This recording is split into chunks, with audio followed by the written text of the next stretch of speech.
Here's something strange. Two people grow up in the same city, same weather, same winters, same summers.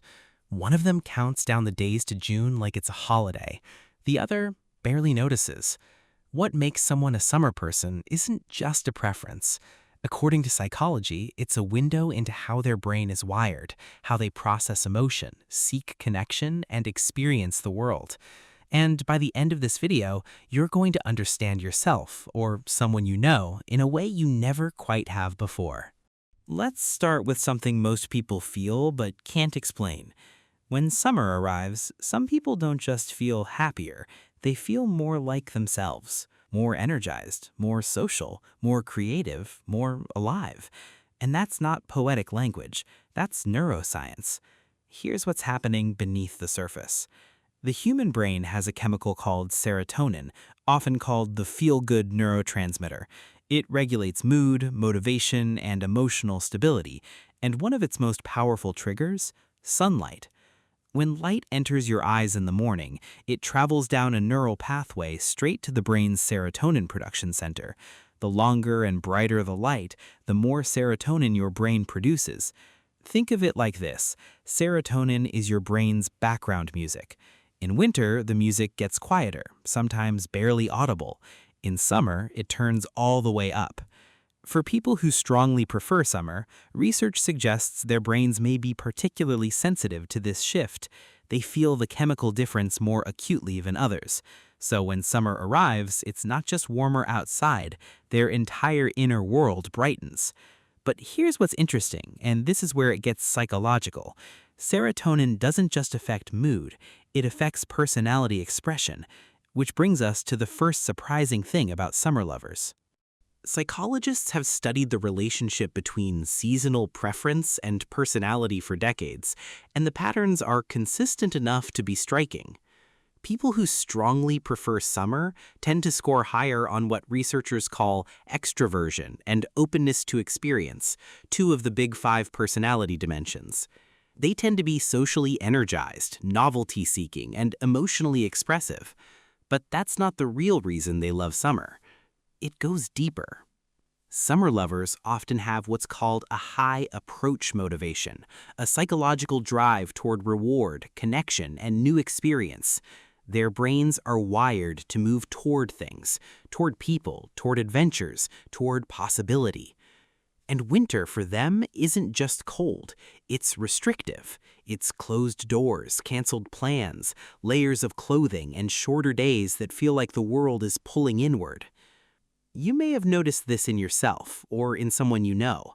The summer person doesn't just like warm weather, they feel almost caged in winter, like they can't fully be themselves until the world opens back up.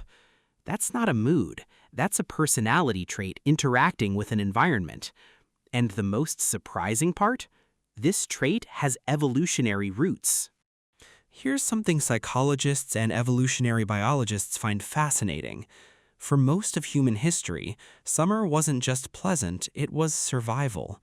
Summer meant food, movement, tribe gatherings, the ability to travel, explore, and build. Winter meant stillness, scarcity, and waiting. Our ancestors who thrived were the ones who used summer aggressively, who felt that pull toward activity, optimism, and social bonding when the sun was high. That drive was adaptive, it kept them alive. Some researchers believe that sensitivity to seasonal change, the way certain people feel dramatically more alive in summer, is partly an inherited trait, a biological predisposition passed down through generations to respond powerfully to the conditions that once meant abundance. So, if you're someone who feels like a completely different person in summer, more motivated, more joyful, more socially engaged, part of that response may be ancient. It may be your nervous system doing exactly what it was designed to do. But evolution only tells part of the story. Because the most personal reason people love summer? It lives in their childhood. Close your eyes for a moment. Think about your most vivid summer memories. Maybe it's the sound of a sprinkler on a hot afternoon, a road trip, a summer friendship that felt like it would last forever, the smell of sunscreen, the feeling of staying up past dark because the day just refused to end. Now, here's the psychology of what's actually happening when you think about those memories. The brain doesn't store emotions and memories separately.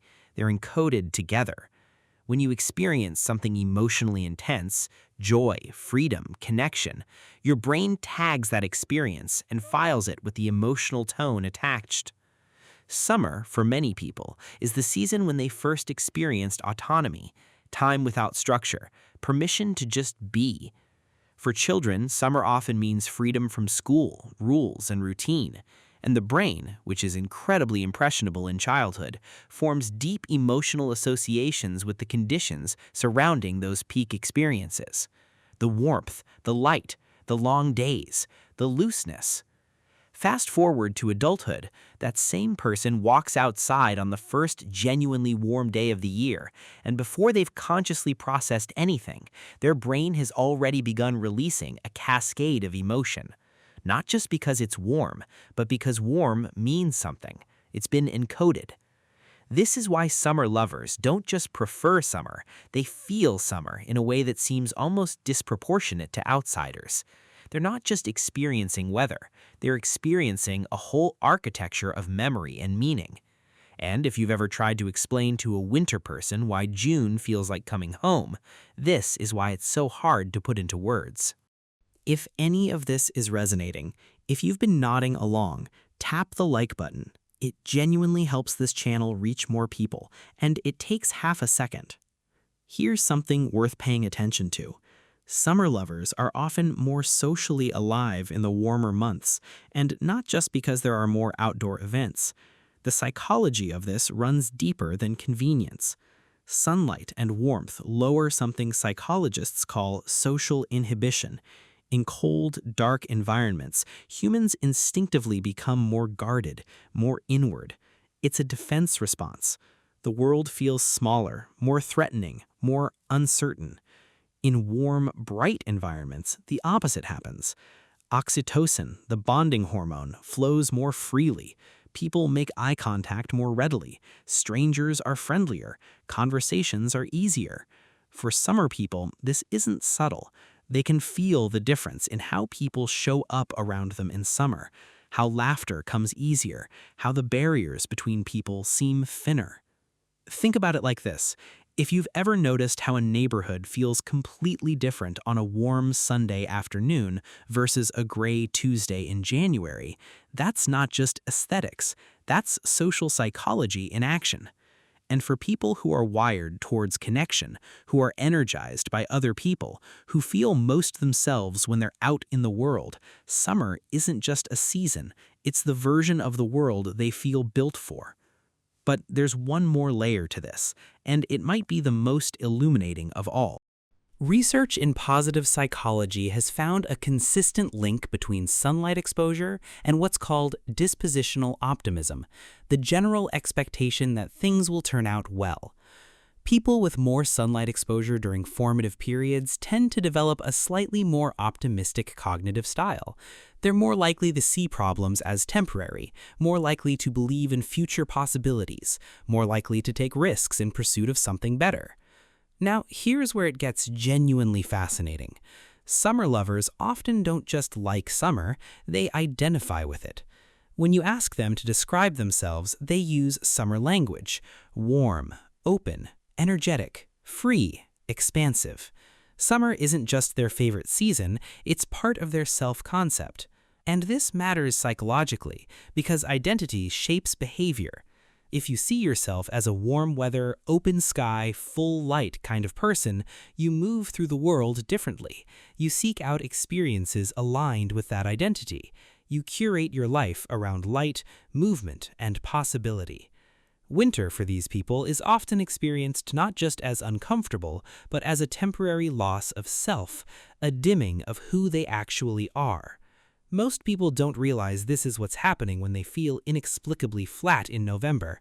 It's not laziness, it's not weakness. For some people, the environment is genuinely, chemically, neurologically misaligned with who they are. And the moment the light returns, so do they. Now, here's the part that might completely change how you see summer lovers. For a long time, psychologists treated seasonal mood sensitivity as a disorder, seasonal affective disorder, or SAD, and for its most severe expressions, it is. But recent research has shifted the framing somewhat. Scientists now talk about something called seasonality, the degree to which a person's mood, energy, and behavior naturally fluctuate with the seasons. And here's the key insight. High seasonality isn't inherently a problem. For many people, it's simply a deeper connection to the natural world. Their nervous systems are more attuned to light cycles, temperature, and environmental change. They haven't been insulated from nature. They're still profoundly responsive to it. In a world where most of us live under artificial light, sit in climate-controlled rooms, and barely notice when the seasons change, people who feel the seasons deeply are, in a strange way, more in touch with something ancient and human. Their love for summer isn't superficial. It isn't just about beaches and barbecues. It's about light. It's about expansion. It's about a version of themselves they only fully get to be when the world is warm enough to hold them. So the next time you meet someone who says summer is their season, understand what that might really mean. It might mean their brain is particularly sensitive to the chemicals that light produces. It might mean their childhood summers were the moments they felt most free. It might mean they're wired for expansion, for connection, for the kind of aliveness that only seems to arrive with warmth. And if you're that person, if you've been watching this video nodding to yourself, recognizing your own experience in every section, here's what I want you to take away. Your preference isn't arbitrary. It isn't shallow. It's the fingerprint of a nervous system, a personality, and a personal history, all pointing in the same direction. You don't just love summer. Summer is where you fully arrive. If this kind of content resonates with you, you can stay connected by subscribing and turning on notifications so you don't miss future uploads. See you in the next one.